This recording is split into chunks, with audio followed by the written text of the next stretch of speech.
नमस्कार, मैं हूं तुषार उप्रेती। अगर चैनल को सब्सक्राइब नहीं किया है दोस्तों, सबसे पहले सब्सक्राइब कर लीजिए। हम बात करने वाले हैं फिल्म कंतारा की, उसके क्लाइमेक्स की। क्या खास रहा इस फिल्म में, क्यों ये फिल्म इतनी पसंद की जा रही है, क्यों इतना जबरदस्त इस फिल्म ने बिजनेस किया है, क्या खास है ऋषभ शेट्टी में कि दुनिया उनकी दीवानी होती जा रही है। मैंने बहुत से रिव्यूज देखे और बहुत से रिव्यूज को एनालाइज भी किया और लास्ट में सोचा क्यों ना अपना एक वीडियो बनाया जाए और बात की जाए। आपको जो भी लगता है इस वीडियो में कमेंट करके, इसे शेयर करके, लाइक करके जरूर अपनी राय रखिएगा।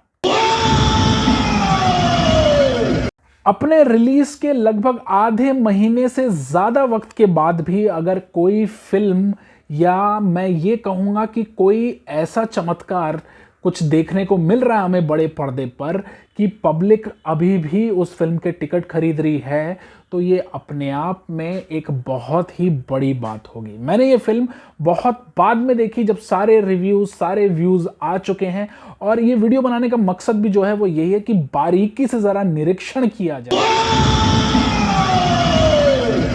क्या खास है इस पिक्चर में ऐसा, इस फिल्म में ऐसा, इस कन्नड़ा की पृष्ठभूमि में ऐसा कि ये पूरे देश को, विदेश को, हर जगह जहां भी ये फिल्म लोग देख रहे हैं इसे बहुत ही ज़्यादा अप्रिशिएट कर रहे हैं। बारीकी से एक एक पक्ष पे बात करते हैं।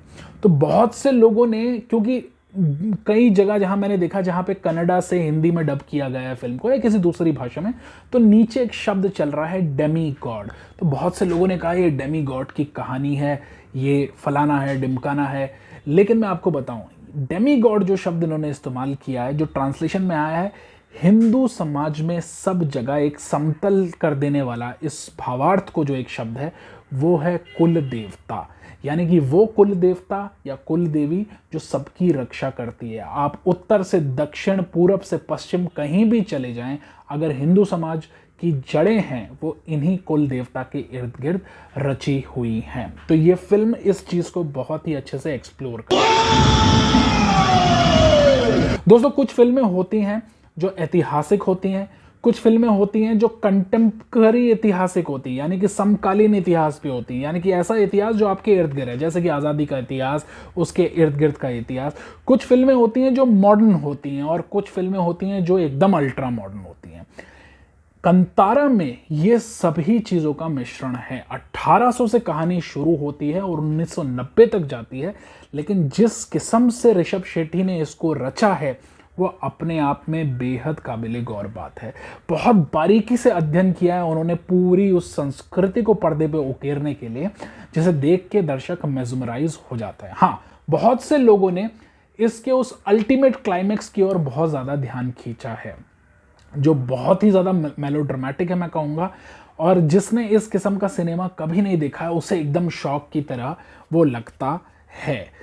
तो उन तमाम चीज़ों को दरकिनार करते हुए अगर इसके क्लाइमेक्स को आप एनालाइज करेंगे तो आपको समझ में आएगा कि इस फिल्म में एक कहानी जो चल रही है वो गांव की है। उसे नेशनल, जिसे कहते हैं, एक फॉरेस्ट बनाने के ऊपर बात की जा रही है, आसपास के जंगलात, यानी कि जल, जंगल, ज़मीन, जीव जंतु, इन सब की एक जो लड़ाई है वो है।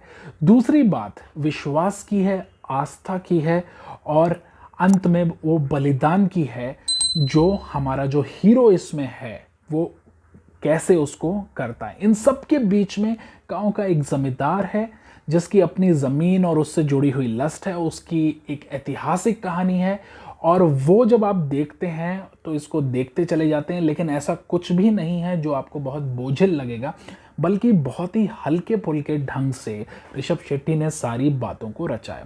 फिल्म की शुरुआत ऐतिहासिक ढंग से होती है, फिल्म का अंत आस्था और हमारे विश्वास पे होता है जो भारतीय संस्कृति की नींव है। लेकिन उसके बीच में बहुत से ऐसे हंसी मजाक के प्रसंग आते हैं जो फिल्म को कहीं भी कमज़ोर नहीं होने देते। खास तौर से जो मूल किरदार है उसके इर्द गिर्द जो उसके दोस्तों की टिकड़ी जो रची गई है वो बेहद रोचक है। उनके संवाद या उनके साथ किए गए दृश्य जो हैं वो बार बार आपको गुदगुदाते हैं, कई जगह आपको हंसाते भी हैं, कई बार आपको उनकी फूहड़ता पे या अलहड़पन पे या उनकी बेवकूफ़ी पे हंसी भी आती है। लेकिन फिर गांव की जो संस्कृति की जो खुशबू है वो कहीं ना कहीं आपको इसमें देखने को मिलेगी। जैसे हमारे क्लासिक इंडियन एपिक्स होते हैं, यानी कि क्लासिक इंडियन कहानियां होती हैं जिसमें देव और दानव की लड़ाई है, तो कंतारा में भी वही देव और दानव की लड़ाई आपको देखने को मिलेगी। शुरुआत जहां फिल्म की होती है और हीरो पे जब हमारे बात आती है तो ये समझ में नहीं आता कि वो देव है दानव है, क्योंकि उसे एक तरह से गुंडा, मस्खरा या चतुर किस्म का एक व्यक्ति दिखाया है। लेकिन धीरे धीरे जैसे फिल्म अपने क्लाइमैक्स की ओर जाती है तो आपको समझ में आता है कि जिन चीज़ों पे कई बार हम जीवन में विश्वास नहीं करते हैं, उन चीज़ों पे जब हमारा विश्वास एकदम अटूट होता है तो हमारी शक्ति कई गुना बढ़ जाती है। ये इसके क्लाइमैक्स पे एक मेरी अलग से टिप्पणी है। लेकिन जिस तरह से क्लाइमैक्स फिल्माया गया है और जिस तरह से परफॉर्म किया है ऋषभ शेट्टी ने, वो बहुत ही ज़्यादा अव्वल दर्जे का है। खास तौर से उसमें जो उनकी भाव भंगिमाएं, अगर आपने कथकली या कोई भी ऐसा नृत्य देखा है जिसमें आपने डांसर्स को या छऊ देखा है, या मैं ये कहूँगा कथक भी अगर आपने देखा है, तो अगर आपने भाव भंगिमाएं देखी होंगी किस तरह से आती हैं चेहरे पे जब वो देव के प्रकटीकरण की बात होती है, तो आपको इस फिल्म के क्लाइमैक्स में देखने को मिलेगा। अच्छा, दूसरी बात मैंने शुरुआत में ये कही थी कि कहीं ना कहीं ये हमारी आस्था से जुड़ा हुआ है और कहीं ना कहीं जो कुल देवता कुल देवी से जुड़ा हुआ है, उसकी जो बात है वो है। तो कहीं भी फिल्म आपको ऐसा नहीं लगेगा कि आपको एक किस्म से अंधविश्वास की ओर धकेल रही, बल्कि आपका विश्वास, आपकी आस्था इसे देखने के बाद और ज़्यादा पक्की हो जाएगी। ये ब्यूटी है इस फिल्म की लेखन की, और जिस तरह से इसको परफॉर्म किया है ऋषभ शेट्टी ने और परफॉर्म करवाया है बाकी लोगों से, क्योंकि वही निर्देशक भी हैं इस फिल्म के, वो ये ब्यूटी है उनके उस रचनात्मकता की। और कहीं ना कहीं जब फिल्म देख के आप बाहर निकलते हैं तो आप एकदम स्तब्ध रह जाते हैं, क्योंकि जिस किस्म का क्लाइमैक्स आपने इसमें देखा है, आप उम्मीद बिल्कुल नहीं करते हैं कि इतना कुछ एपिक घटते हुए आप सिनेमा के पर्दे पर कभी देखेंगे। तारा की सबसे अच्छी बात जो मुझे लगी वो ये लगी कि कहानी को वहीं कहने की कोशिश की गई है जहां पे उस कहानी को होना चाहिए, यानी कि जबरन इस कहानी को मॉडर्नाइज करने की कोशिश नहीं की है, बल्कि एक ग्राम या विलेज या जो गांव का जो सेटअप है उसको चुना गया है और चुनौती नहीं दी गई है किसी भी आस्था को या हमारे किसी भी संस्कार को, बल्कि उसे स्वीकार किया गया है। स्वीकार भाव बहुत ही बेहतरीन है इस फिल्म के अंदर। यानी कि जब निर्देशक इसको निर्देशित कर रहा था, या ऋषभ शेट्टी जब इसे लिख रहे थे या डायरेक्ट कर रहे थे या दूसरे कलाकारों के साथ बात कर रहे थे, तो उनका जो विजन था वो एकदम क्रिस्टल क्लियर था और वो फिल्म में आपको नज़र आता है। फिल्म का जो दृश्यांकन है वो बहुत ही अच्छा है। जिस तरह से जंगल और उसके आसपास के जो सीन्स फिल्माए गए हैं बहुत ही ज़्यादा ऑथेंटिसिटी देते हैं। एक फॉरेस्ट ऑफिसर का किरदार भी इसमें है।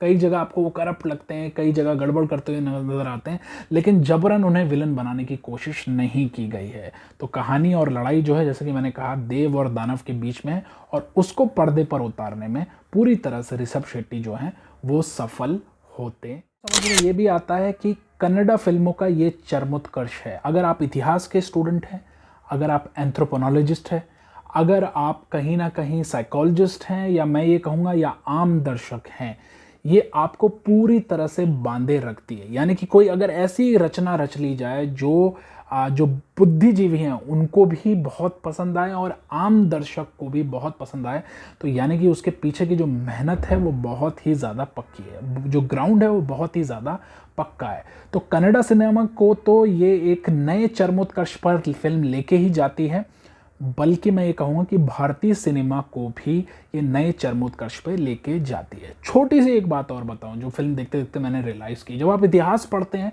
तो आपने रियलाइज़ किया होगा कि जब हमारे देश में इन्वेजन्स हुए, फॉरेन इन्वेडर्स आए, तो उन्होंने डायरेक्ट अटैक दक्षिण भारत की ओर नहीं किया।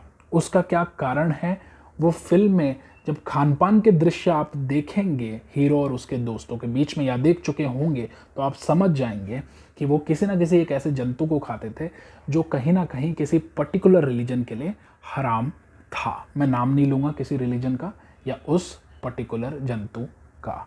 तो ये मैंने नोटिस किया कि बहुत ही बारीकी से इस तरह के जो इंसर्ट्स हैं वो फिल्म में लाए गए हैं। तो देव दानव संस्कृति संस्कार सब में पूरी तरह से, परफॉर्मेंस में खास तौर से पूरी तरह से अव्वल उतरती है। और जिस तरह का क्लाइमैक्स में परफॉर्म कर दिया ऋषभ शेट्टी ने, उसे आने वाले कई सालों तक लोग याद करेंगे। तो फिलहाल इस रिव्यू में इतना ही। उम्मीद है आपको पसंद आया होगा। इसे शेयर ज़रूर करें, सब्सक्राइब करें चैनल को और ज़्यादा से ज़्यादा लोगों तक पहुंचाएं, फैलाएं। हम सिर्फ फिल्म की बड़ाई नहीं कर रहे हैं बल्कि उसे डिकोड कर रहे हैं। मैं हूं तुषार उप्रेती। फिलहाल इतना ही। धन्यवाद।